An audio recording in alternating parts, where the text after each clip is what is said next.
Idukki BL റാമിൽ കാട്ടാനാക്രമണത്തിൽ ഒരാൾക്ക് പരിക്ക് പറ്റിയിട്ടുമുണ്ട്. വെള്ളക്കല്ലിൽ സൗന്ദർരാജനാണ് പരിക്കേറ്റത്. പരിക്കേറ്റയാളെ അടിമാലി താലൂക്ക് ആശുപത്രിയിൽ പ്രവേശിപ്പിച്ചു. ചക്കക്കൊമ്പനാണ് ആക്രമിച്ചത്. നന്ദുഷയാണ് വിവരങ്ങളുമായി ചേരുന്നത്. എപ്പോഴായിരുന്നു നന്ദുഷ ഈ സംഭവം? പരിക്ക് എത്രത്തോളം ഗൗരവമുള്ളതാണ്? ഇന്ന് രാവിലെ തോട്ടത്തിൽ കൃഷിപ്പണി ചെയ്തുകൊണ്ടിരിക്കുകയാണ് സൗന്ദരരാജനെ ചക്കക്കൊമ്പൻ ആക്രമിക്കുന്നത്. വളരെ നാളായി ചക്കക്കൊമ്പൻ്റെയും അല്ലെങ്കിൽ ചിന്നക്കനാൽ മേഖലയിൽ കാട്ടാനാക്രമണങ്ങൾ കുറഞ്ഞു വരുന്ന ഒരു സാഹചര്യമായിരുന്നു. എന്നാൽ ഇത് അതിപൈശാചികമായ ഒരു ആക്രമണമായിരുന്നു കാട്ടാനയുടെ ഭാഗത്തു നിന്നുണ്ടായത്. കൃഷിപ്പണി ചെറുമോനുമൊത്ത് കൃഷിപ്പണി ചെയ്തുകൊണ്ടിരിക്കുന്ന സൗന്ദരരാജനെ നേരെ ആന പാഞ്ഞെടുക്കുകയും ചെറുമകൻ ഉടൻ തന്നെ ഓടിപ്പായുകയും എന്നാൽ ഈ വയോധികനായ സൗന്ദരരാജന് ഓടിപ്പോകാൻ സാധിച്ചില്ല. അപ്പോൾ ഈ ആനയുടെ മുമ്പിൽ പെട്ടുപോവുകയായിരുന്നു.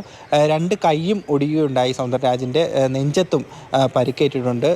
ക്രൂരമായി ആക്രമിച്ചുകൊണ്ടിരുന്ന ആനയെ നാട്ടുകാർ വളരെ പണിപ്പെട്ടാണ് ഈ സൗന്ദരരാജനെ രക്ഷിക്കാനായി തുരത്തിയത്.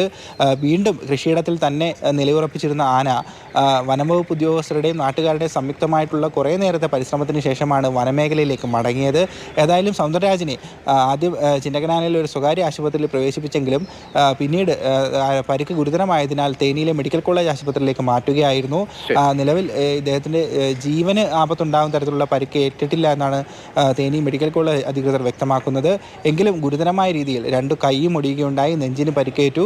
ഏതായാലും വളരെ ഭീതിജനകമായ ഒരു അന്തരീക്ഷമാണ് ചിന്നക്കനാൽ മേഖലയിൽ നിലവിലുള്ളത്. നമുക്കറിയാം മരിക്കൊമ്പൻ, ചക്കക്കൊമ്പൻ ഈ രണ്ട് കാട്ടാനകളും ഒരു സമയത്ത് വളരെയധികം ഭീതി വിതച്ചുകൊണ്ടിരുന്ന രണ്ട് കാട്ടാനകളാണ്.